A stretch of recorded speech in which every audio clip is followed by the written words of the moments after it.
to grow out, and she knew what she was doing, but she didn't. So I'm real particular when I go to get a curly cut. I usually do my research. Here in Miami, I just found somebody new, thank God, because I was going to Broward. I was going to Josephine. She was in Broward. She was really good. I was going to her for years, but it was a schlep for me because I live in Cutler Bay, and to go up there, it almost took me an hour to get up there. So now I found somebody close, which is like 10 minutes away, and I tried her for the first time a couple of weeks ago. Oh my God, she did amazing. She listened to everything I said.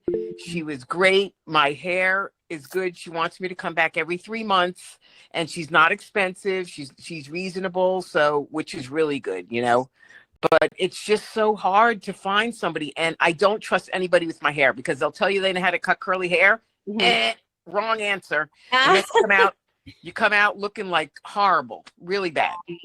And especially with our silver curls, because it's really difficult, because they're drier, and they, a lot of people, okay, let's stretch your curls, and they cut off about 5 inches, and when you go to wash your hair, you have no hair on your head. So that's what's good about it, because she knows my hair, how much my hair shrunk up. So she knew exactly what to cut. Gotcha. Thanks, Julie. You're welcome. Yvonne, where are you joining us from?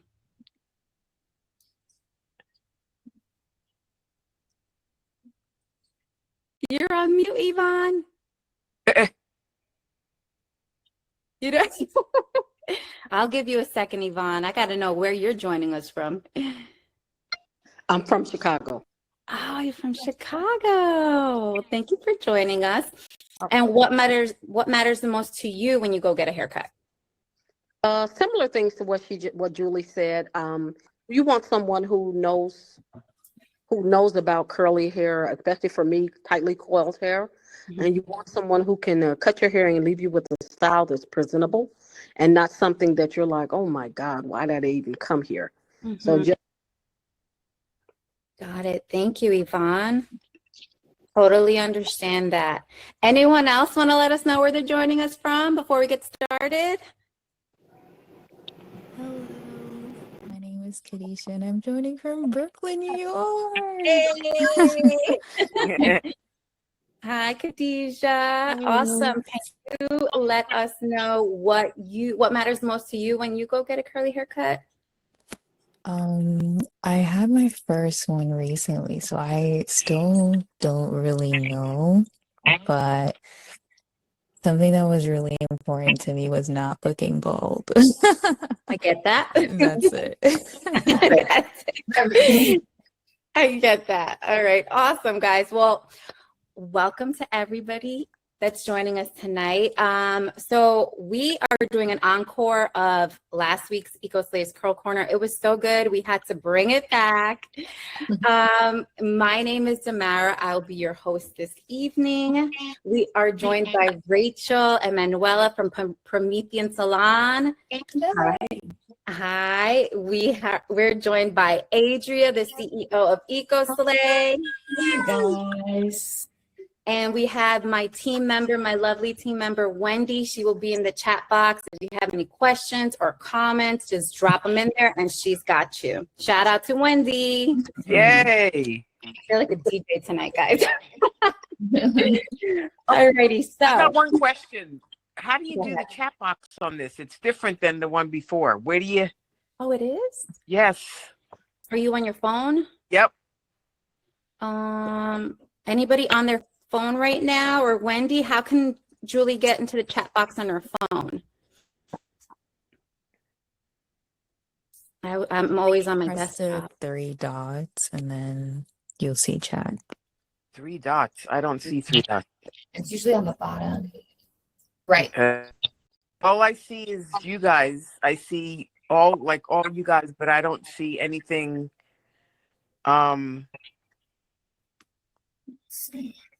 Yeah, I can't see. Let me see.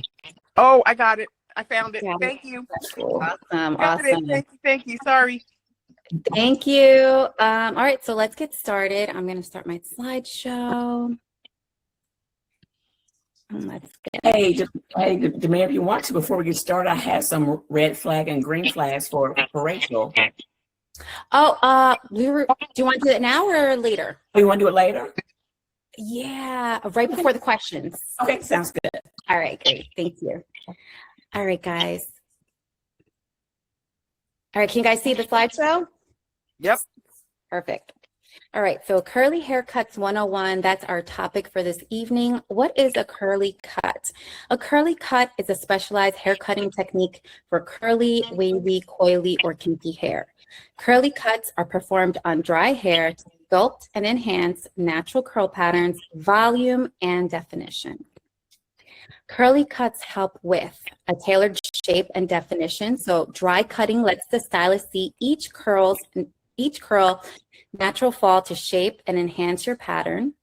It reduces frizz and bulk. So cutting curl by curl removes bulk, prevents the pyramid shape, the awful triangle shape, and enhances definition with less frizz.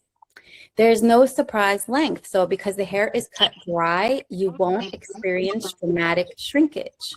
And it defines curls. They teach the hair how to form its natural shape better. I have to agree with all of that. So how do we find, let me pause this. Oh, sorry guys. How do we find a curly hairstylist? So here are some tips. You can search Instagram with the hashtag curly cut or hashtag natural hairstylist plus your city. So an example is natural hairstylist Houston. Or if you love a curly content creator's haircut, ask them who is their stylist and how they describe that particular cut. You can check stylist Instagram portfolios and make sure you see the look you're hoping for successfully executed on their page. You can read comments and reviews, send DMs, and ask questions. Ask questions, ask questions, ask questions. You can check EcoSlay's website. They have a salon locator. Or you can visit curlmaps.com to search for curly stylists in your area. And they also have great filters to see if they're certified in particular cuts. What should you bring to your appointments? So definitely photo or video inspiration is recommended. It's references so that you and your stylist are aligned and you can have clear communication on what you do like and what you don't like. I would suggest bringing cash. Some salons have a fee for card payments. And bring your questions. Ask about products, techniques, and a routine that's tailored to your curls. Does the salon use EcoSlay? So if you're going to visit a salon and you love EcoSlay, we all love EcoSlay here, what you can do is check the salon's IG profile or Facebook for product tags. So see if they're tagging EcoSlay. Look for plant-based sustainable salons. So that would be a Google search. And ask if they carry EcoSlay products. Give them a call. You can also check EcoSlay's list of authorized retailers found on their website. So this is a video of this amazing salon, Promethean, Rachel Salon, and you just got to check out their work.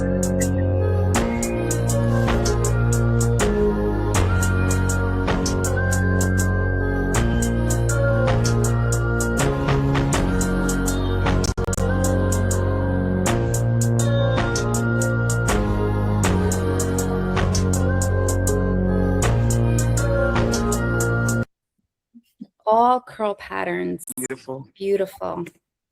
How to prep your hair. So I would say definitely ask your stylist how your hair should be when coming to your appointment. For the most part, they will ask for your hair to be clean, dry, and detangled. You want to wear your hair down and natural, and do not put your hair in a bun or braid because it can stretch out your curl pattern. You want to have your curls in their natural state. So here is a little demo on how I prep my hair for a curly cut. Curly haircut, here we come. Let's face it, as curly girls, we use a good amount of stylers. So it's super important to go to our appointment with our hair and scalp super clean. Start off with a quarter size of EcoSlay's Chai Latte. Add a little water and start to emulsify until you see this beautiful lather. This cleanser is perfect to gently clarify, removing buildup, residue, any excess oil without stripping the moisture from your hair. The first cleanse, I like to focus on my scalp. Not only does it gently clarify, but it also has ingredients like burdock root and sage that help to stimulate scalp circulation. For the second cleanse, I like to focus on the length and go in with a more moisturizing cleanser. I'll choose between the Silver Slay or the Terrasol Herbal Cleanser, but today we're going with the Terrasol. This creamy herbal cleanser was designed to refresh and revitalize locked hair, but loose naturals can use it as well. It has a really divine herbal scent, and it has ingredients like peppermint leaf for a cooling sensation. It also has a yarrow to soothe and marshmallow root for softness. Make sure to use a roping motion to pull the cleanser down your length and get your hair squeaky clean. Oh, but we're not done. We need to tone. This step is non-negotiable. Spray ginger and moringa tea rinse onto your hair and scalp. This helps to remove buildup, and it also helps to moisturize and soothe an itchy scalp. It literally works instantly. We're not done. Let's restore the moisture with banana cream. If you haven't tried this yet, I have to say when I apply it to my hair, it instantly softens my hair. My hair tends to kind of like mat together, and banana cream softens it, makes it feel like silky soft hair. It makes my hair more manageable and makes detangling 100 times easier than any other conditioner. Take this time to start finger detangling your hair and gently separating any knots. Working in small sections, use a wide tooth comb to gently detangle your ends and then work your way up to the roots. Be patient when detangling to avoid breakage. Banana cream delivers so much slip, and it's because of its incredible ingredients like okra extract, aloe vera, and coconut cream. This incredible slip reduces detangling time and breakage. The last step is to let your hair air dry in its natural state. I love EcoSlay products. Okay, so this is our last slide, but we are not done. We will come right back to this. Let me head over. Okay, so now that we've briefly covered curly cuts, we're going to dive into our chat with Rachel. Rachel, would you first like to introduce yourself, and then you can share your deck? Yeah. Hi.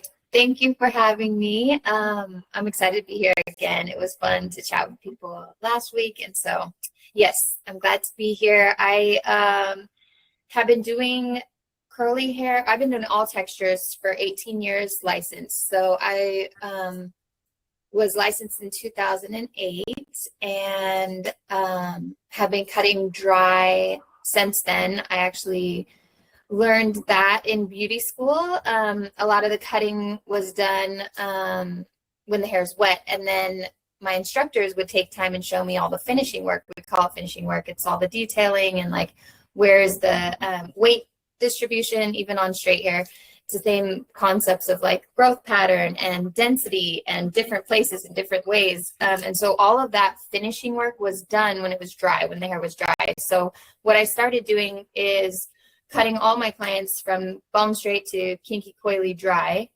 in 2008, before I even knew anything about Eva Curl or other cutting methods, because I really enjoyed seeing how the hair was flowing with the cut as I was cutting it, right? It wasn't a question mark that I had to go back, and especially once you've styled someone's hair, you've manipulated it a lot, and so maybe their cowlick isn't cowlicking, and maybe where they part their hair is that day for styling isn't where they normally part it. So all of those things just made it very clear to me that I liked cutting dry. So that's how my dry cutting started. And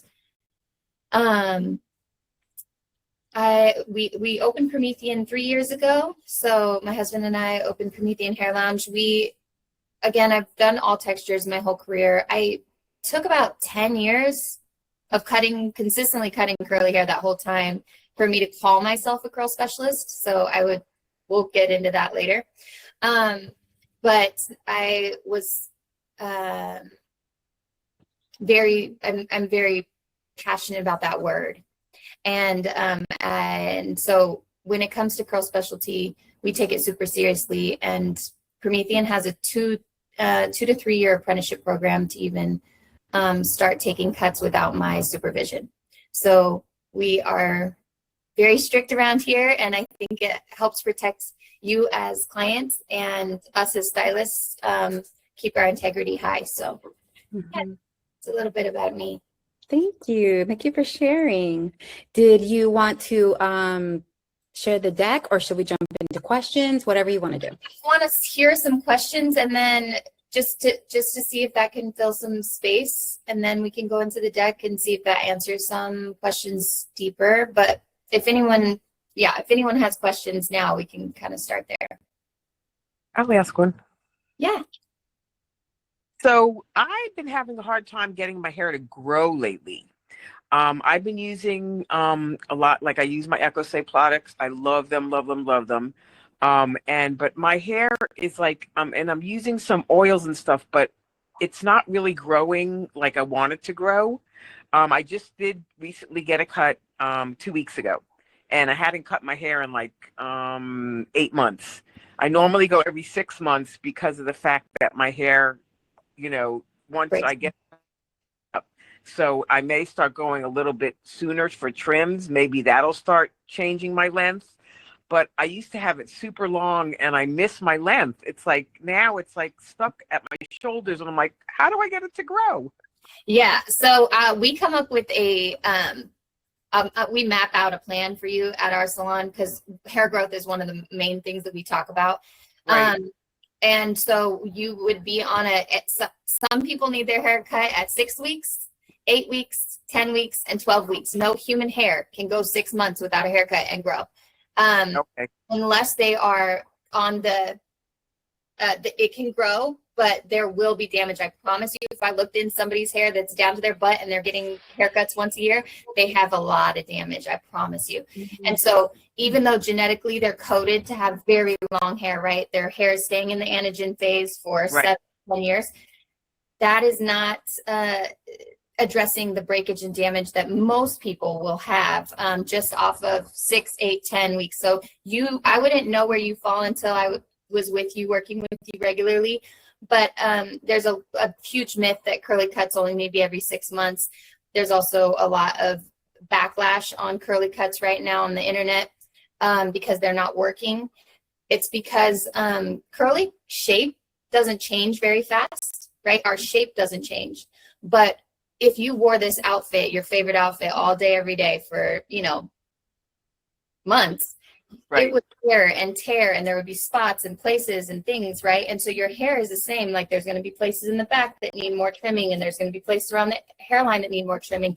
There's going to be places maybe in your crown that need more trimming, because your hair can only last so long and before it starts breaking at the end, right? And so you would want to go on top of fairy knots. If you're starting to get fairy knots or little, like, if it's hard to detangle your hair, you Yes. need a haircut. Okay. So it's every 10 to do it. I would start with every 10 weeks Okay.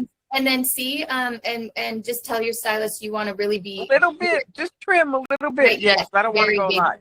Mhm. Like a what do they call it? Like a dusting. Yes, dusting. Correct. Yes, Yes. dusting every 8 to 10 weeks, and then Okay. you'll start to see that growth like start to retain. Yay. Okay. As long Thank as you you're for that. getting hair growth out of your scalp, right? So if you're getting around half an inch a month, if not, then you want to start looking internal, and that would be a whole nother conversation. Okay. Yeah, but I mean, it does grow, but but that's good. Thank you for that. I appreciate it. Thank you. Does anybody else have a question? Yes, I was wondering, you were talking about the fairy knots. How do you stop yourself from not just ripping them off of your hair strand? I don't know if anybody on this chat wants to hear this, but I would invest in very high, like maybe $200 shears, and cut them. You should Okay. not be ripping out fairy knots. Okay. Oh. Okay. Ripping is worse, right? Ripping creates another tear that's going to create another fairy knot. Cutting it, even with a couple $100 pair of shears, is going to at least buy you time to see your stylist. I'm not saying go cut your hair. I'm just saying when you have those knots, if you are ripping them or popping them, they call it popping. Popping is ripping, and you'll be causing more problems. Okay, thank you. Yeah. But you should be getting a cut before you get fairy knots. And that's what people don't want to talk about either. That's a good point. It's a very good point. AB has their hand up. Go ahead. Melissa or AB? Okay, I have a question. So I missed last week because I couldn't get on, but I see that you're out of Portland, Oregon, right? Yes. All right. So my issue is I just moved less than a year ago. I had a curly hair specialist in Florida that has her own salon of curly hair specialists. I mean, it's really good. I've been going to her for like 15, 20 years. So I moved up here, and the only way I could find even a curly haircut person was like, okay, who has diva curl training? And this person had like a level 1. So I had to ask them to cut it dry. I don't know if there's any other way to find somebody. She's okay and pretty good. I mean, I don't know. She's learning to work with my hair, and I go every 6 or 8 weeks. But I don't really know how to find somebody. A level 1 certified means she went to 1 class. Yeah, I know. So I'm like, there's nobody better. There's nobody has anything. Where And are you? What area are you in? Chattanooga, Tennessee. I'll drive to Nashville. I'll drive to Knoxville. I'll drive wherever. Atlanta. I don't know. Yeah. Honestly, Atlanta, but I don't know because I'm not super fucking where all the curl specialists are right now. That'll be, next year for me, but I would say the best thing to do is Instagram. Put all of those people, like all of those cities that you're willing to go, and just look and you want to see their portfolio of work. You can have someone who has been working with curly hair for 2 years who is doing much better work than somebody who's been working for 5, 10, 15 years. And the certifications are they mean nothing. Okay. They really mean nothing. And so be careful of those, right? Like be careful of looking for people on there's curl maps, which is a great place to start. But then even there, you want to dissect their portfolio. Until you see them working on texture that looks like yours and is giving the result that you want, do not sit in their chair. Yes. I'd like to second that. So Melissa, I put in the chat box, if you go to Instagram, use that hashtag natural hairstylist and add your city and see what pops up. Okay. Yeah, you'll be surprised. You'll start to, and even hopefully your algorithm will start to understand what you're looking for, and it'll start to feed you maybe some more options too. And Google search, in those cities. Yeah, because I don't have Instagram, but I can get it. I'll do anything. So I just didn't know. So natural hairstylist and the city that you can drive to, and then start looking at people's and curly hairstylist, since your curls are a little looser, sometimes natural, the word natural can kind of hone towards coily and kinky, and you want to find somebody that's doing curly. So potatoes, but that if you're not seeing enough curly cuts that have your texture, then put the word curly cut in. Okay, Yeah. so and look for their like you're saying their cuts, like their pictures of the people's hair they have cut, and like, oh, Yeah, that person- does that texture look like yours? Does that style shape? Honestly, if somebody can't style your hair, okay, you can go home and style it. And you have incredible products. Do not listen to them about products. Stick with EcoSlay. They will probably try to put you on a whole bunch of stuff that's like sold out. So just stick with your products. But if they can't style your hair, oh well, you can. And you can keep learning and you can keep watching videos on that. But shape is what I look for. Okay, so look for shape and people with the same texture and style as mine. Yeah. Because I went to her and I'm like, can you just cut it dry? So she did it, but she still leaves some clumps that clump together. And so she was willing to do it for me because I was like, I've been doing this for years, and can you just try it? Anyway, so I will do that. Thank you guys so much because it's hard. It is hard. Yeah, if you're unhappy, definitely find someone else. I can tell you're unhappy. Find someone else and Yeah, she find just doesn't know, and that's okay. Like, you can just move on and wish her well. Yeah. Yeah, and she was the best. She was the best option here that I know of. So I just will have to drive further, I think.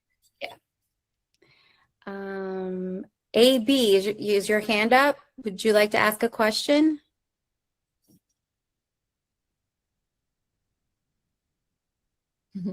You're on mute if you're trying to talk to us. Alrighty, anybody else have a question? If not, then Adria can go through with her game. Yeah, I have some rapid fire questions for you, Rachel, based on our incredible conversation last time. So you can just say red flag, green flag. Okay, perfect. Got it. Let me see. So if a stylist brushes your curls dry, Red flag. I saw your eyes get so big. Okay. If a stylist never asks about your routine or your lifestyle. Red flag. Mm-hmm. What about if a stylist demands that you have a consultation? I mean, red. If Mm-hmm. uh-huh.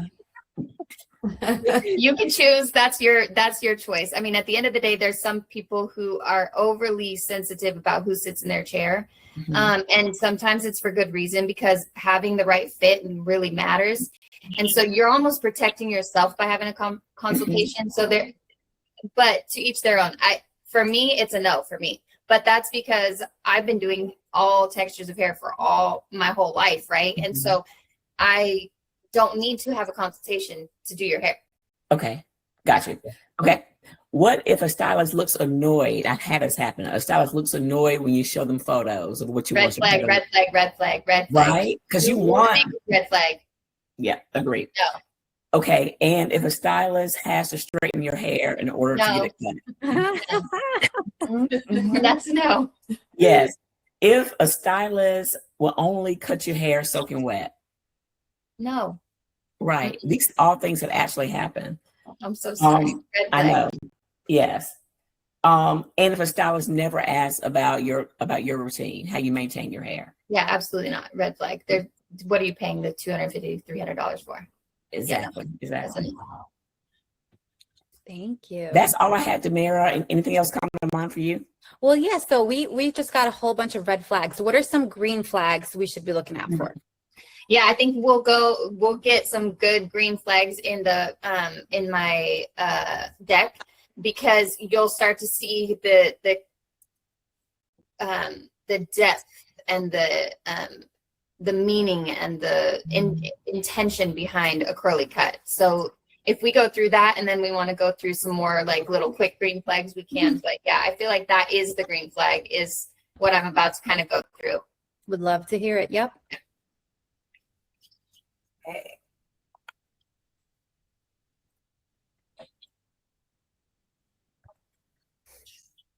My 4-year-old wants to be in the meeting, so good luck, everybody.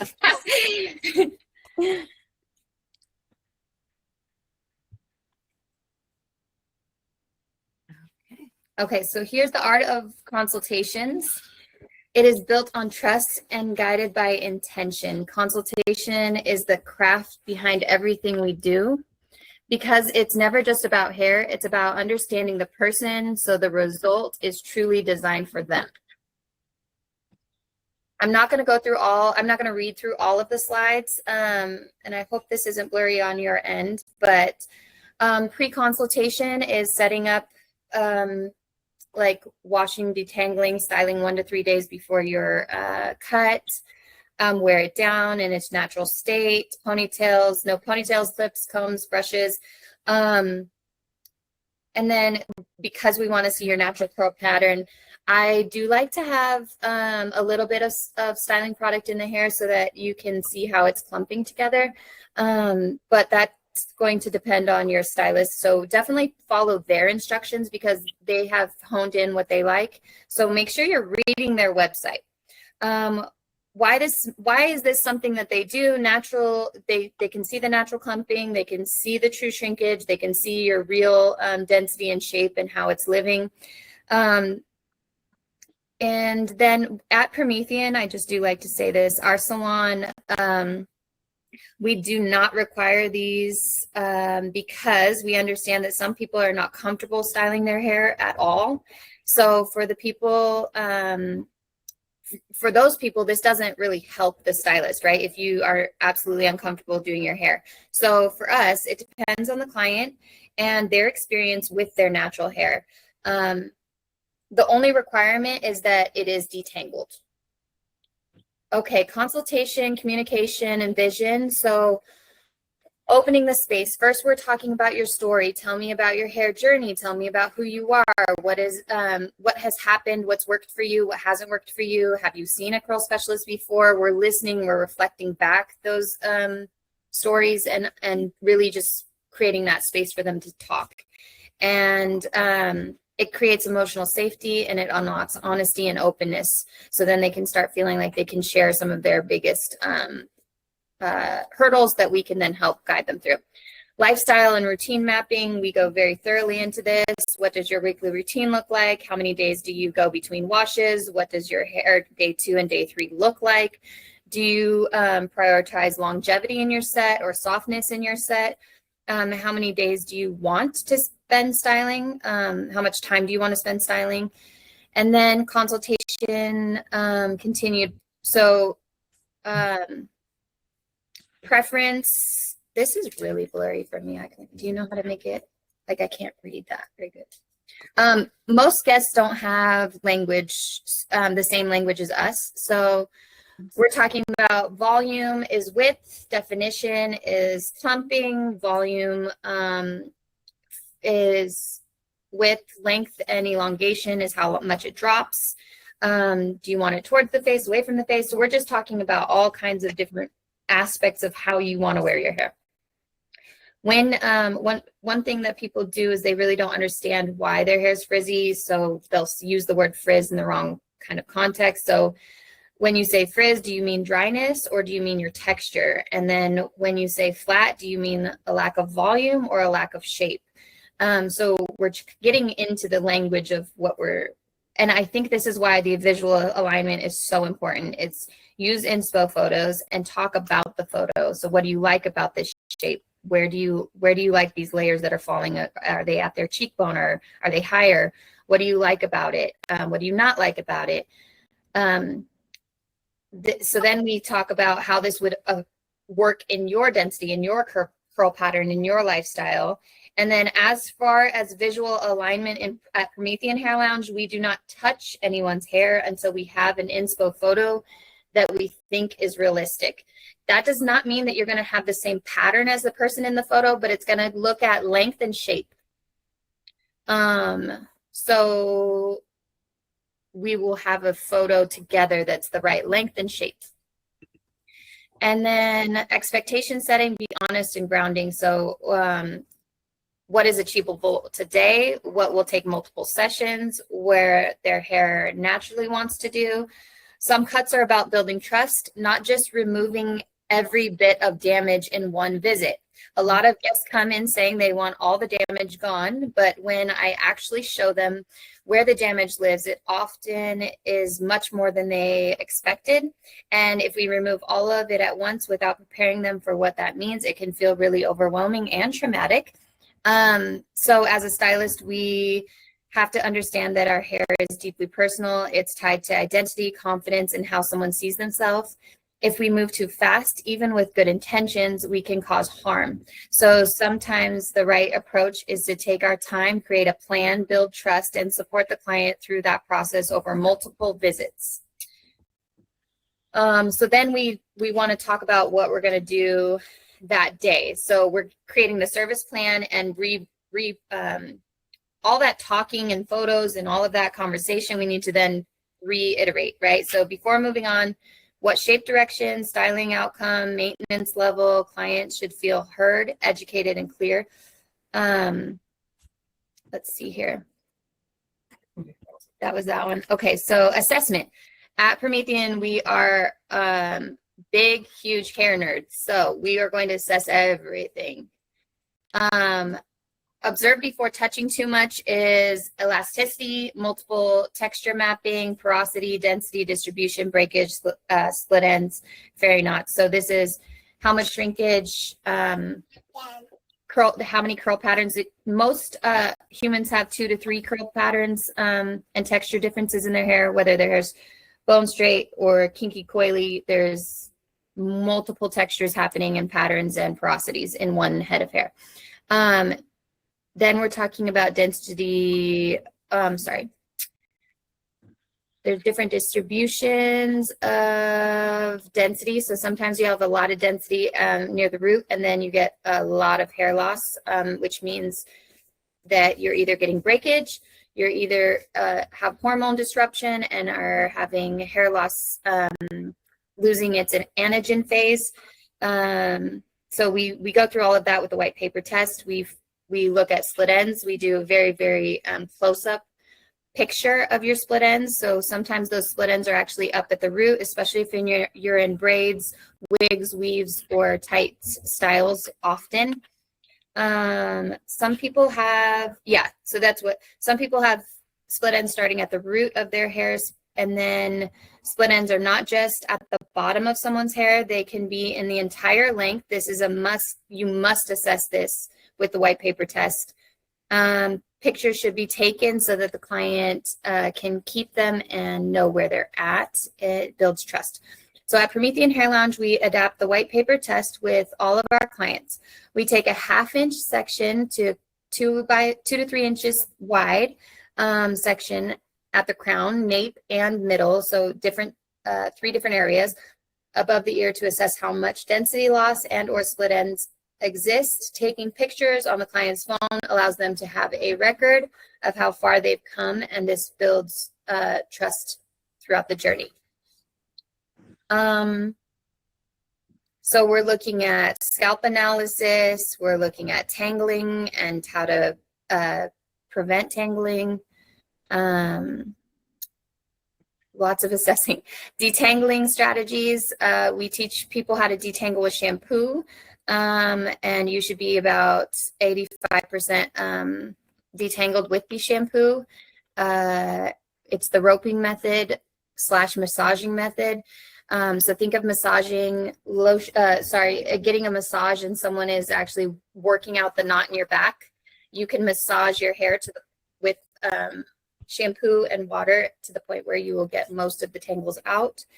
And then you go in with a detangling brush, something like the Unbrush, not a styling brush, so not a Denman brush, not a bounce curl brush. Those would be styling brushes only. And routine and product audit. So what shampoo and conditioner are you using? What styling products are you using? How often are you using them? What are your wash and go habits? Refresh routine. We go through all of that. And okay, so diagnose and educate. So what you're experiencing, here's an example. What you're experiencing isn't frizz, it's dehydration. We are going to shift that today. The lack of shine might be your natural surface texture and not damage. Your lack of water absorption is likely from coating on your hair and not your hair being low porosity. That is huge. I see it every single day in my chair. Before photos, capture transformation starting point. So process tracking, education, client trust. This is for why we need photos. Even if you do not want to have your face in the photo, please allow for your stylist to take photos, even ask them to take photos for your records. Your hair should be healthier 6 months to a year after working with a stylist. If it's not, then you are not on the right routine with that stylist. And that might not be the stylist's fault. That might be something where you need to communicate, like we just talked about with Julie, that you need to get cuts more often. And this is one of your goals. Okay, so here's different cutting methods, right? There's the Diva Curl is dry, Rezo Cut is dry, Weed Out is wet, Cut It Kinky is dry, Curl by Curl and sculpting, volume and length retention, bulk, removing bulk, and then there's the precision cut when hair is professionally washed and set is when a Cut It Kinky cut would be done. At Promethean Hair Lounge, we are not locked into one method. We pull from all approaches based on what the hair needs. We also do stretched cuts depending on the client's needs. Styling education, this is where the loyalty is built for most clients, because some come into us and have never seen their natural curl pattern before. So the consultation, we're just talking about the consultation not ending at the beginning of the appointment. So debunking systems like the lock method, so the liquid oil cream or the leave-in cream enhancer and then gel, those are all things that we debunk at our salon. Explain what each product does, why it's used. Our method at Promethean is shampoo equals water entering the hair shaft. Conditioner equals water locked in the hair because of the pH of the conditioner. And then gel mousse styler is locking in the natural curl pattern. Okay, drying plan. This is something where a 10-minute to air dry, you're only going to get a 2 to 3 day set. Some people only get 1 day. This would be used, you would want to use a mousse, a foam, a light gel like orange marmalade, or a light cream. For drying time for a set that's going to last 7 to 10 days, it's going to take about 45 minutes. Diffuse and hood dry most of the time is needed. Hard hold mousse or foam like lemon drop, and a hard hold gel like Jello shot would be for our longevity. And then longevity plus sleep care, so silk satin pillowcases. You want to use the pineapple method in some cases. We also use the different refreshing techniques. We use silk scrunchie technique for stretching at the root to avoid too much shrinkage on tight coily hair that wants to shrink down into a mini fro. And then silk satin bonnets. So Promethean's core message in all of this is consultation is not a step, it's the foundation. Assessment is not just observation, it's strategy. We are not just cutting hair, we are teaching people how to understand and care for themselves.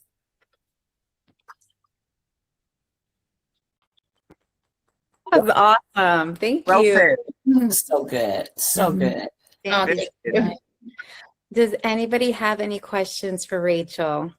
I would just like to say that if every stylist went in that level of detail on how to care for, it's like a therapy session almost, and there will be no complaints about price or anything else because the love and care that you're pouring in each person is so obvious, and that just the wealth of knowledge that each client walks out of is just amazing, I'm sure.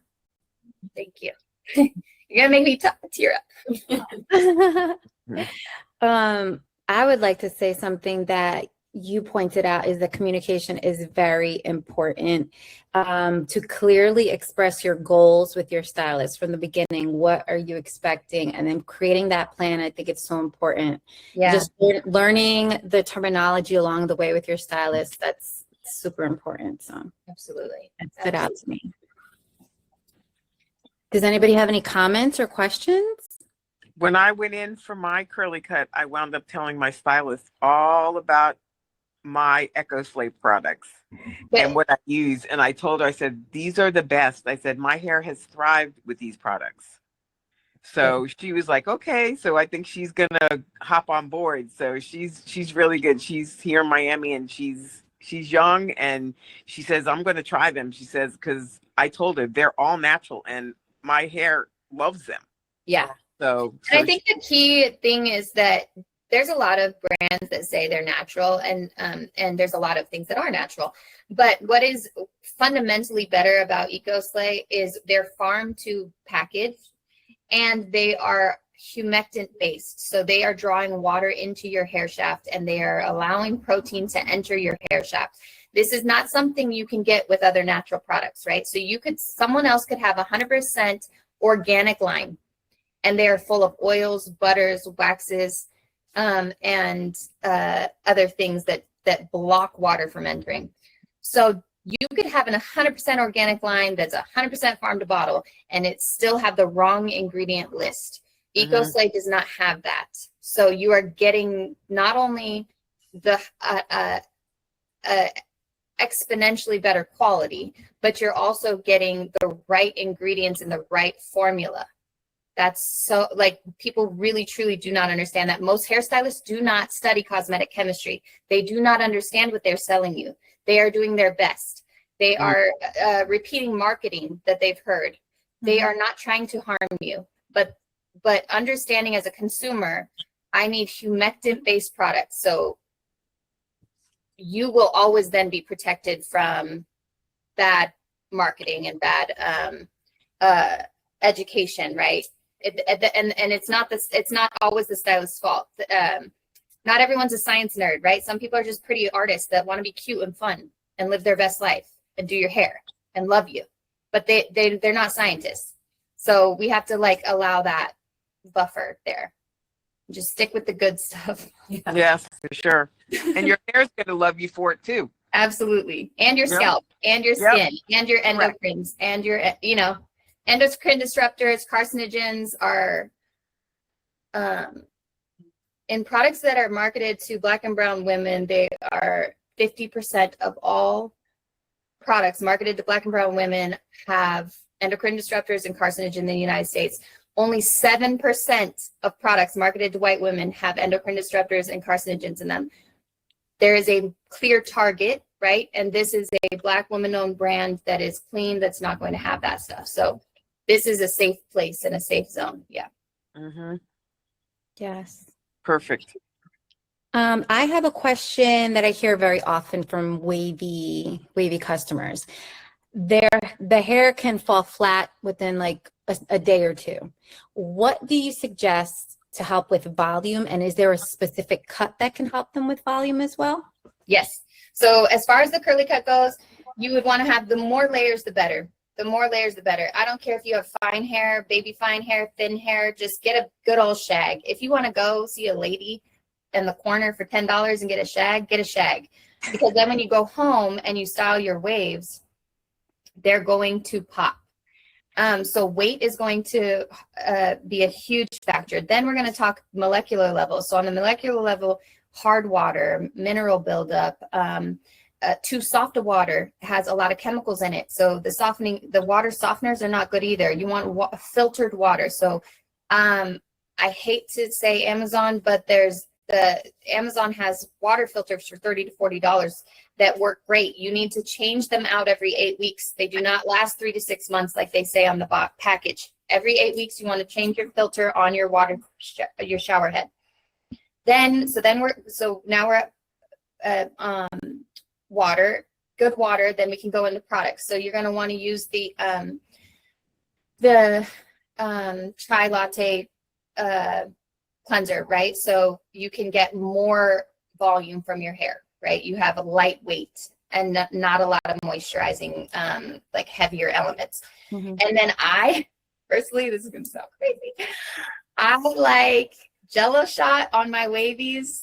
And I like, because it's a hard hold and it'll hold those waves because they need a lot of holding. And then, but it's not super heavy. So it will actually give you a good amount of volume. You're going to get a hard set. And then, if you feel like that's too heavy, you would just scrunch in lemon drop. Mm-hmm. And it's going to be, both of those together are going to give you very hard cast. And if you don't have enough water in your hair, they can make it so that you will not be able to get the cast out. So be mindful of that. But I feel like a lot of wavies want to put cream on their hair because it looks good on day one, but it is not doing anything for you at all in any way. It's just a weighted blanket. And what wavy needs weight, they don't. So what do you mean by cream or whatever? What do you mean by that? Orange Creams, any cream-based product is what I see a lot of wavies use cream. And not orange marmalade. That's not what you mean. Well, orange marmalade has a creamy base, and so some people love orange marmalade and they're wavy. That really depends on your hair. I feel like you, Melissa, have a lot of volume naturally, so you could get away with orange marmalade, but someone else who's like a super fine wavy, they would need to be on the Jello shot or the lemon drop or something that's so lightweight but so crispy, hard hold. Yeah, I use a couple. I usually use, if it's a little frizzy, if I use orange marmalade with Jello shot on top. But it looks a little greasier. I just started doing the lemon drops, but I used less like 2 times ago, and it keeps the frizz away. Like doesn't get all frizzy up here on day 3 or 4, but it does look greasier. I also do blocking. So product blocking. So if you have a certain tight texture here, or you have a lot of frizz here, you just use a different combo. So maybe you're still going to use the orange marmalade everywhere, and then you're going to lemon drop the top. Mm-hmm. Yeah. So blocking, it's really important to block. Thank you. Yes. See, I didn't know that word blocking, but Yeah, it's like color blocking, but instead you're product blocking, and it's super, super effective. You'll waste a lot less product, and yeah, you'll just have a easier time. It seems more work, but it's more work for 5 seconds, you know? Mm-hmm. It's a great tip. Mhm. Does anybody else have a question? Because I have another one. A question. Can you talk more about the different types of curly cuts? I saw you had a slide where you go over like Dewey Dad and all that type of stuff. Can you go over what each of them do, and then if you recommend any of them for any specific curl or hair type? Yeah, we talked about this last week. So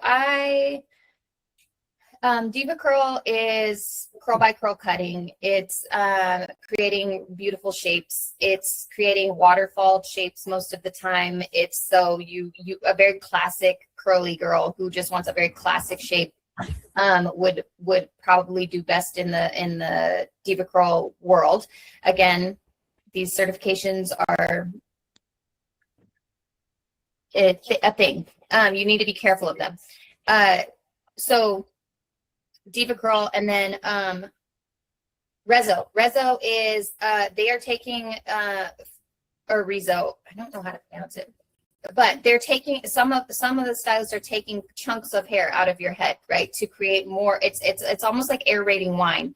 You're aerating the hair so that it can if you have high density or a big clump, you can actually cut a curl out and then open up the that hair. So you're creating more volume. You need to be getting trims more regularly if you're doing that, because it can, and if it is a horrible haircut for someone who has a lot of damage. It is an incredible haircut for someone who does not have damaged hair. So being really mindful of like, everything is not for everyone.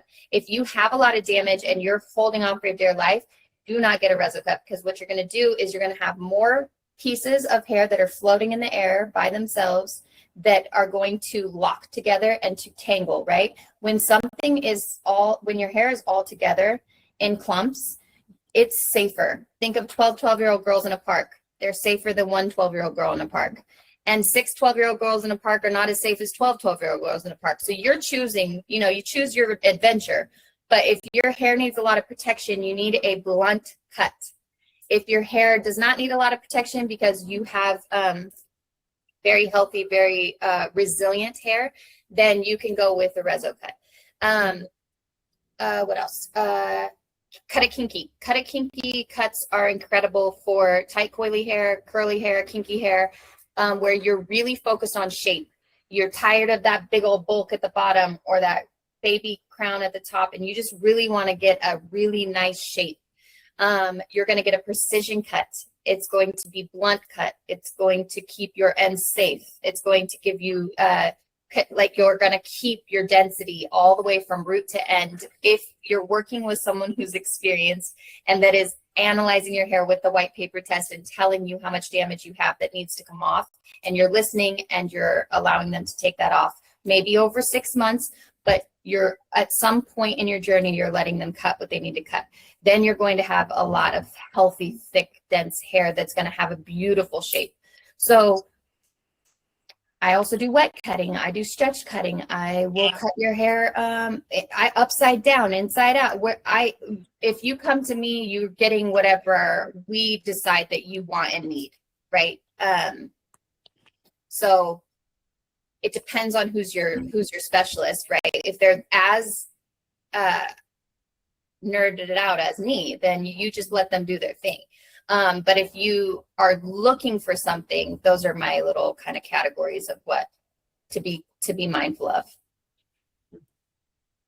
Thank you. What's the wet cut good for? Wet cut? Wet cutting is good for a quick trim, especially on on anyone's hair. It's where you're not reshaping, it's just maintenance cutting, right? So I already know the shape of, if I've been doing Susie's hair for 10 years, I just need to do a quick trim maintenance on her ends, and we're not reshaping that day. She just wants to trim. It's much faster. It's much more efficient. And I'm making sure that I'm getting every single little hair, because when it curls dry, they dry into some will dry tighter and some will dry looser.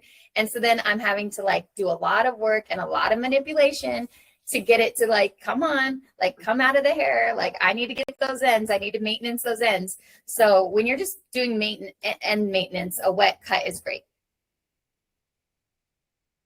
Thank you. Sorry has her hand up. Sari, Hi. what's the white paper test? Will you grab me the test? I'll show you. Grab me the test. It's literally white paper. Okay, and then Manuela's hair's up. So just a second. She doesn't have any breakage or damage because she has long hair to her butt and she's clean. So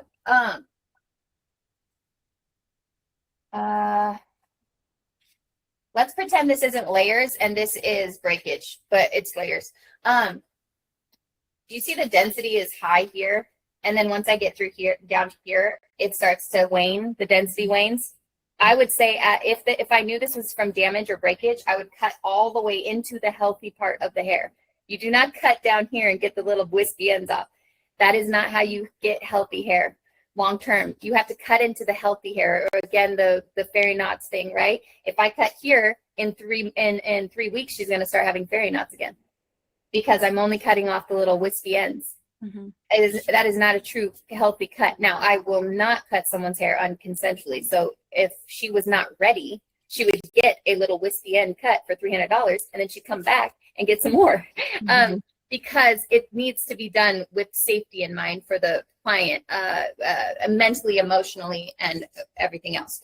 So, but the white paper test is assessing how much density loss there is. And then it's also, if I was zooming in with my camera, I could show her, okay, there's a big split end right here. There's a big split end up at your root here because you're wearing braids too often or whatever, right? So, or you're putting it in a high ponytail all the time. So we're assessing what is truly happening to the hair in different areas. So we're assessing here, we're assessing the crown, and we're assessing the nape.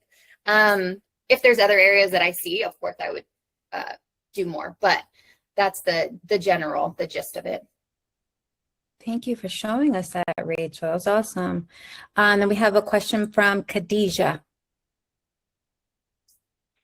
Hello again. There's like something I've been seeing that's called flash drying, and I just want to know, how do you know it's like products doing it, or if it's just the way it naturally is? Nothing's the way your hair naturally is. Flash drying is not from natural hair, period. It's either from water, bad water is most of the time why you're flash drying. And then the other issue is your hair is coated, okay? So if your hair is coated to the gods and water can't enter that hair shaft, which can take 6 months to a year for my clients to go from, let's say I got somebody on EcoSlate today. 6 months to a year from now, they're still healing from the harm that was done from products before.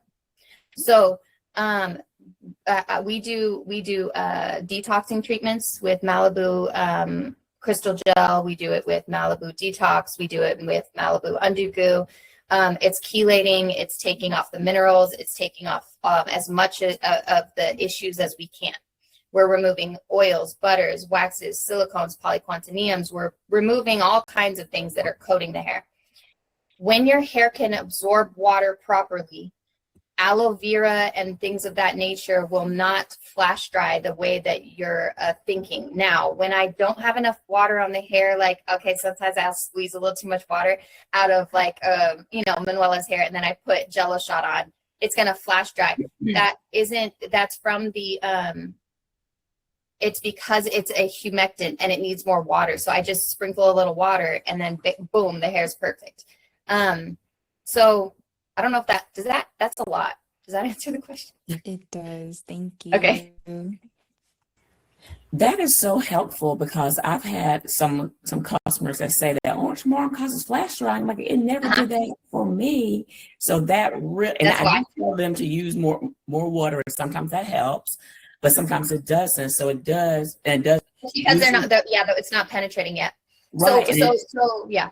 Yeah, and it used to happen. Imagine a dry sponge, and then you put a humectant on a dry sponge, and you kind of keep trying to add water. It's the dry sponge we need to work on the sponge. then Yes. the product that goes on that sponge will be effective, right? There's nothing that good products cannot stop what's already happening on the actual molecular level of that hair. It takes forever. So that's why we do so much detoxing and removal, because then good stuff can enter. And once we get that good stuff entering, then we can layer with orange marmalade and Jello shot and all of the humectant based products that we want and love. Makes so much sense. Yeah.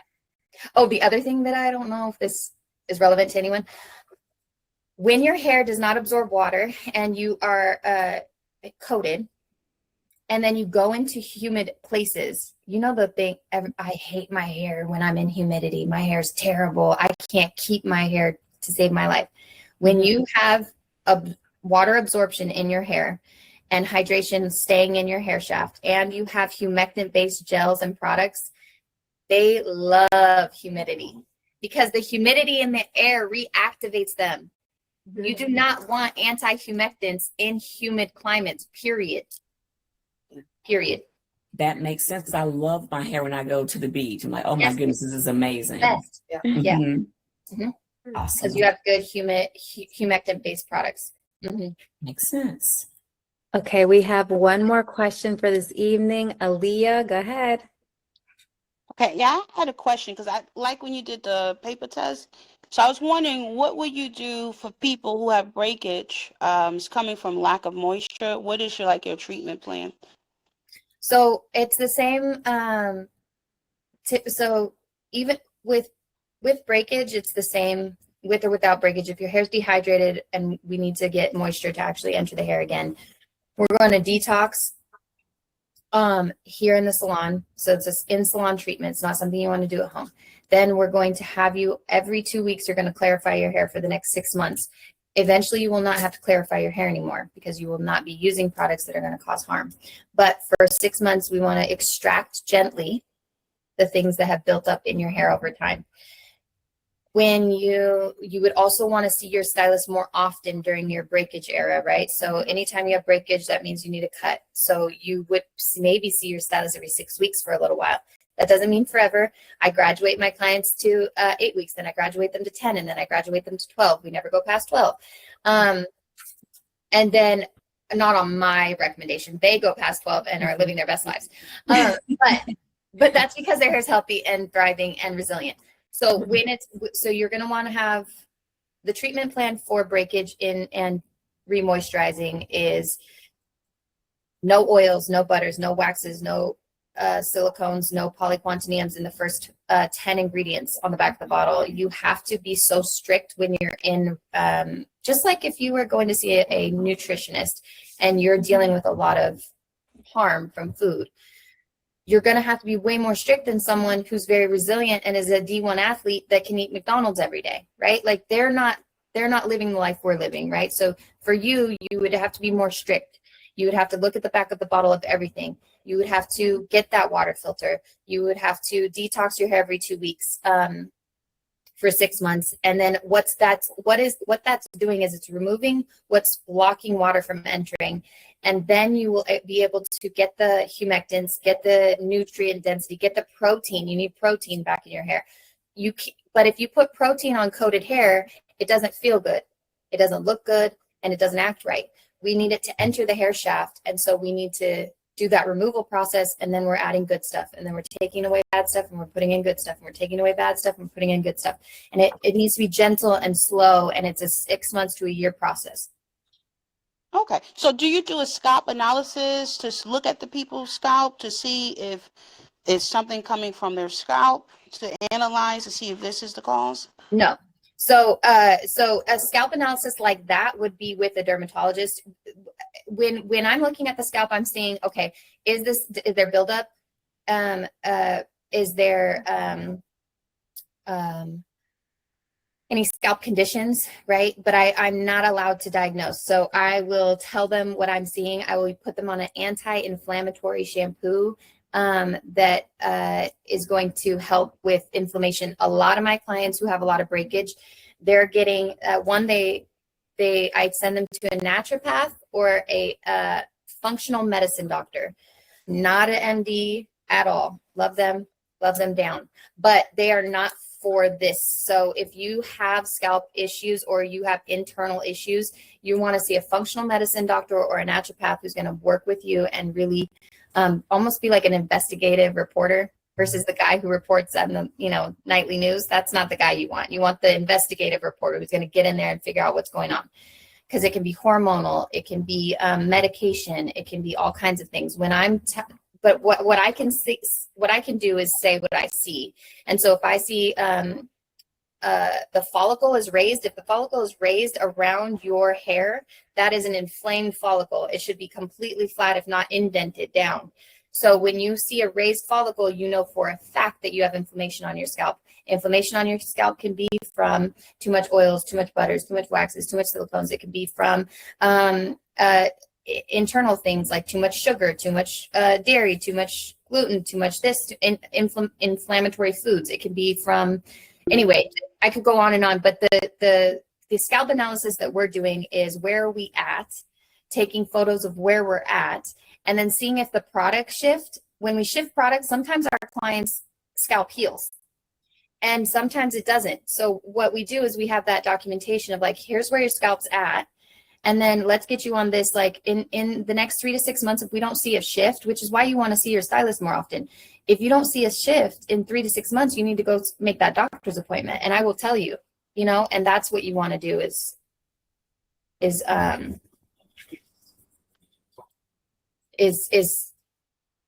have someone looking so that they can tell you when it's time to go see your doctor. Okay, I appreciate you telling me that because I notice sometimes there are products, you put them in your hair and you have an instant allergic reaction to it. Yes. I had tried some product that got for like 99¢. It was years ago. It was some Chinese herbal shampoo. Yep. And as soon as I washed my hair with that, it was like my hair was inflamed with that. And I had to stop it, but that was the first time I ever had a reaction. Some products are really strong. And because basically from what you're saying, because I'm actually writing this down. Yeah. Pretty much from what you're saying, if I'm getting it correct, when you're talking about the detox, that could potentially be causing the person's breakage. You don't know for certain, but you want a clean scalp. Because when I was reading up on my own, it was saying basically the hair that's coming out of the scalp, the fresh one before, I know the ends is the oldest. Yep. So it tells the history of not only your care, but your health as well, where you were most healthiest. Yep. So it could Absolutely. be something environmental, yeah, what you're putting on, or it could be internal, what you're eating as well. That could be affecting the hair and the parts of 100%. dryness as well. Okay. Thank you for letting me know. Yeah. Me and my sister, I told we're gonna go. I've seen people talk about they do the little spy. I don't know if it's a spy, but they use like some type of microscope or something. Yes, we have that. And they analyze. That's what I mean. You was talking about something. That's what I was asking. They put the thing in and take a look at the follicles and stuff to see if where's the buildup or something like that. Yeah, my And eye is see if trained, that so wash I see it. I remove can see it from across the room. I don't need a microscope, but we do have one just so that clients can see it too. But the inflamed follicle is huge, a huge issue, and it's mostly that's where you're going to get hair loss. So I have clients where I actually have prevented long-term hair loss by getting their follicles healthy sooner, right? So they might be shedding a lot, but they're not getting like balding yet. But if we let that ride out, that inflammation, it can turn into scar tissue alopecia. I mean, you have to get on top of it as soon as possible. So getting that scalp analysis and working with somebody that can understand your scalp is super important. I know that there's trichologists. I don't, sorry, the United States doesn't have as much, it doesn't take as much to become a trichologist in the United States versus Europe. So be mindful of that, but it's still nice to have someone who can look at your scalp, and be almost more concerned, right? I'm more concerned than the doctor. The doctor's going to be like, oh, it's fine. And I'm going to be like, no, it's not. Cause this 2 years from now is going to be a bald little lady, So, it's really good that you're thinking about those things now. And, perimenopause and menopause will be, that's a whole, we could have a whole nother TED talk about that. Wow. I do have a quick question. I have sensitive skin along her lines, but so I have a RX shampoo that I use just on my scalp in certain areas because I have bad whatever that is, yeast stuff, whatever. What shampoo? So I've been using Jessie Curl sensitive shampoo, but I use your EcoSlay products for the rest. What shampoo for EcoSlay would I try to start with that would be good for my sensitive skin to go all EcoSlay? That's the only thing I haven't tried is shampoo. I would do the chai if you're dealing with yeast and you want the gentle clarifier. Okay. Now before I wash it, this is bad. Maybe this is terrible, Melissa. All my hair fell out a year ago, almost like half of it, because I was stressed out. I moved after 32 years of living in one place. But anyway, it's back, so that's good. But I do the little scrubby brush gently, and I brush all my scalp out, and then I put some Herbaliz oils and some coconut oil, and I rub it on my scalp. And Yep, you gotta stop. So oils, butter, all of them, they feed the fungus and bacteria that live on your scalp, and you're telling me you already have an issue, right? So you're feeding it, and then you're washing it out, and you probably, there's no way you're washing it all out. There's no way. Yeah, okay. So we'll just stop that, and then it'll be great. But I would get on a good water, like you need a water filter, good shampoo, and then you should be on your way to much healthier scalp. So is the chai shampoo, I mean, that's the shampoo that I would use? Is that? Well, they know the shampoos better than I do. I'm just starting to use the shampoos in my salon. I'm like, we've been using the styling products for over a year. Yeah. Yeah, so I would let you guys answer that.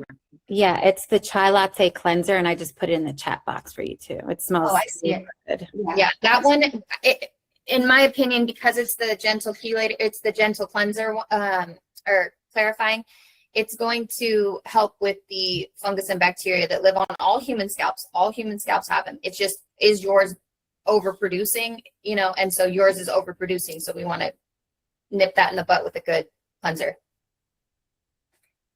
Thank you, Rachel. And just one more question. We have somebody who's been waiting. AB, go ahead. Yeah, hi. I was just wondering, what is the difference? I had a couple of questions actually. What is the difference between like the clarifying and the chelating shampoos? Because I have heard about this Malibu one from some other like stylist videos and stuff. And I was also wondering too, like, what is the best way to use the lemon drop hair mousse thing? Because I personally have found with it, even if I don't use a ton, I've had to be really careful with it because I have finer hair that it not only, I don't particularly like the stickiness of the cast, but also that like it kind of actually makes your hair look darker too. It takes away any dimension and it makes my hair look stringy.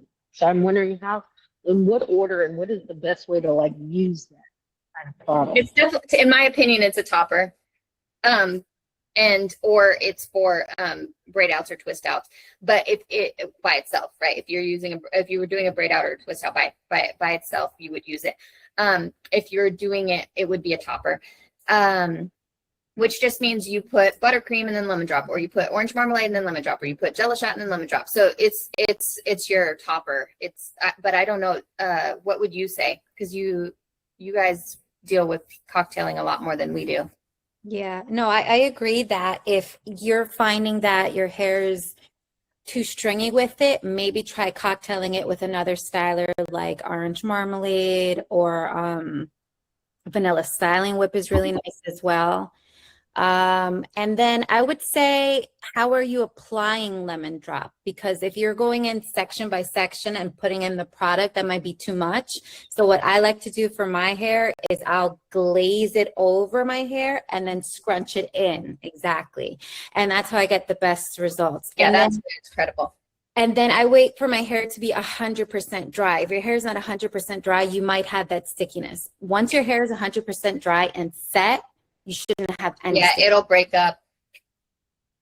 Okay, yeah, because it's been difficult for me figuring out. Like, I did use it. I think I pretty much am done, or I might have very little left of the lemon, the vanilla styler, but I was using it, and I know the first time I used the mousse, or maybe even the second day, I used too much, and I did what you did, what you were saying, to do it section by section too, versus like an all over kind of thing. But I'm still like, I don't know. It's just been kind of a little bit of a tricky product. But also someone, also like I'd asked you about like, what is the difference between like a clarifying versus Oh, yes. Yes. and like, are there other people that also, because I'm not in the area, that might have the ability to do the same thing and have access to that product? Is it only like a professional product? I'm assuming it is. So Undugo is not a professional one. You can get that one. The difference between chelating and clarifying is one, you can, well, let's the product industry is not regulated. So they can say chelating and it not be chelating, and they can say clarifying and it not be clarifying, right? So there was a brand that I just looked at, and the fourth ingredient was castor oil in their clarifying shampoo. So you have to look at the ingredient list. But when it comes to chelating is important in the sense that it removes the minerals, and it removes, because our hair, chemical reactions happen in our hair because our hair is either it's a negative or a positive, and then the minerals are either a negative or a positive. And so what you're doing is they're capturing together, and they're locked together magnetically, chemically, and so they're creating a chemical form, a film that's there. That's not it does not come off with regular shampoo or clarifying shampoo. And so you have to undo that. You need that absorbic acid or vitamin C. There's a huge list. So there's a list of what I wish I had my phone. I don't have my phone, but it's a list of chelators that actually chelate. And you want those chelating ingredients in the clarifier. But this is not forever, right? This is not forever, because you should be avoiding hard water and with water filters, and you should be avoiding bad products with good products, right? So the EcoSlave products, you will not need to clarify out. But if you're swimming or you're going on vacation, then you always want to have a chelator when you come back, like chlorine. You want to remove chlorine. There's different things that clarifiers, think of a clarifier like Dawn dish soap. It gets the stuff off the surface, right? It cleans the surface. Like you can clean up with the surface of a piece of wood. A chelator is going to remove part of the coating that's on that wood, right? And so that's what you don't want to overuse that or use it in the wrong way. So that's why it's good to know why you're using it, how long you're using it, and what you're using it for. And that way you're not stripping your hair for no good reason. In my opinion, you have to strip the hair to get water into it because most people's hair is coated to the gods. If you have been on EcoSlave for over a year, then your hair might not be coated to the gods unless you have hard water or soft water or bad water.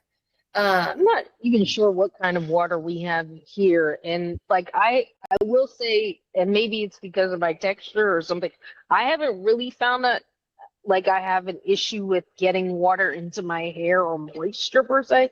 And I try not to overdo it on products. Like, to be honest, I don't really like reuse most of the time. And I try not to have to re-wet maybe once a week, but it's very but honestly, like I have a lot of frizz too. I have yet to get to having smooth areas and more like difficulty that I really deal with, and I know we all say this, but I really do have like maybe 4 or 5 different braids of hair competing with each other. So that's the other That's real great. struggle. What area are you in? I'm in the Bay Area, so I'm like I don't. I mean, I don't really know what kind of water we sort of have here. I don't know if I have hard water, soft water, any of that. Most cities that I've looked into have either really soft water, like LA has really soft water because they're putting a bunch of chemicals in. And then rural areas typically have more hard water because they have a lot of minerals in their water. So you would just want to get a water filter because it's cheap and try it out. You every 8 weeks switch out the water filter. It says it lasts 3 to 6 months. It doesn't. So switch out the water filter. And then are you on EcoSlave completely or are you using other stuff? No, I sort of have been using some other stuff. I switch between EcoSlay and then like one other brand mainly. I've been trying out which one it is. You don't have to. Well, no, I mean this one's a really good one and it has a low score, so it's the Bounce Curl too. I kind of got all into that as well. So I'm kind of a little bit passionate about both brands. The Bounce Curl brand, you would have to show me the back of the ingredient list because the Bounce Curl isn't only humectant based. So when you're telling me that your hair is frizzy, that usually means it's dehydrated. So I know that you're saying water's entering your hair, but unless you are testing it properly, most people can't test their own hair based on their weight, right? My hair looks like it would, when I get it wet, it looks like, it looks very wet. But if you lift it up, you could potentially start seeing water, beads of water beading off the hair shaft. So just because your water is getting your hair to look wet, if you lift it up, I have videos of us testing, different hair will look different underwater. And that doesn't, all of them could be just as much coated. And it's because the molecular weight of water is going to act different with different hair textures. So your hair could look wet because it's the weight of water is heavy. But that doesn't mean that it's in the hair shaft. It just means that it's sitting on it and pushing it. So I would need to see your hair underwater to know if it's actually repelling water or not. But I can tell you for it indefinitely, if you have oils, butters, waxes, or silicones or polyquantoniums in the first 5 to 10 ingredients on the back of that Bounce Curl bottle, you have coated hair. Okay. Period. Yeah, okay. That's fair. And I know that that was like something too that they like I've gone back and forth with someone telling me like, oh yeah, don't do like what you're saying. I was like, but then how do I get moisture? Because I felt like my hair was like still very dry. Right. So moisture, the word moisture is a measurement word. And so scientifically it is asking how much water or liquid is in something. So the moisture content of the air, the moisture content of the cake, the moisture content of your skin. It's asking the true definition, scientific definition of moisture is how much water or liquid is in something. It's not asking how much fatty acid is on something or how much lubrication is on something. Oils, butters, waxes, silicones, polyquantoniums, they're all lubricants. They're scientifically classified as lubricants.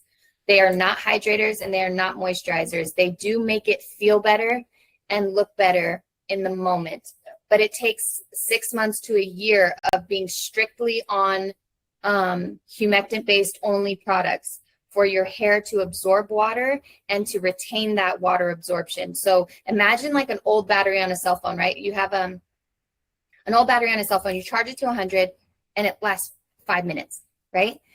And you're like, what the heck? I just did my hair and now 2 days later, it's dry and crispy, right? That's because your hair is not in a healthy state yet. It takes 6 months to a year to get you to the point where that water absorption that you got on day one from that good product will last 7 to 10 days. When that happens, it's because your hair is able to retain and receive, not only receive, right? Day one, I can get somebody's hair to hold water. Day 7, is it still there and inside the hair shaft? So think of like the good battery on a cell phone, like that fresh cell phone. You just took it out of the package. I mean, you could be using it all day, every day, and it will last 2-3 days on the charge. But so that's where we want to get you. But you might, what I would say to you is that you might have never given it enough time on humectants only and with good water quality to get you to that, not only receiving water, but then retaining it for that 7 to 10 days. Does that make sense? Yeah, it does. It definitely does. I mean, like, now I'm just thinking, like, well, now where in the heck can I go get tested to see? Because, like, now this is really making me think of a bunch of things. So, yes, that is very helpful. Thank you. You can always do a virtual consult with me or one of my team members if you really wanted to, like, just at least see if your hair's getting wet and staying wet. We can do it. We can look into that. But yeah. For sure. Okay. How so I may have missed some stuff earlier from when because I kind of came in late, but how would I be able to do that?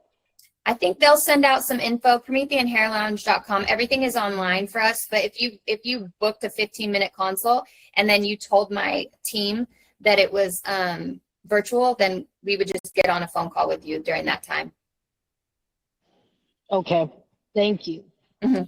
Thank you guys so much. This was amazing, Rachel. We appreciate your time tonight, all the information. Thank you, thank you, thank you, thank you. All right, guys. So that is the conclusion of Curl Corner. I'm just going to pop up 1 second. If you guys would like to purchase anything EcoSlay, you can get 15% off using Curly Cuts 15. This code is good until May 10th. So if you guys are thinking of getting anything, go for it. I definitely want to get some Jello shot. I want to get that in my hair. Yes. That's right.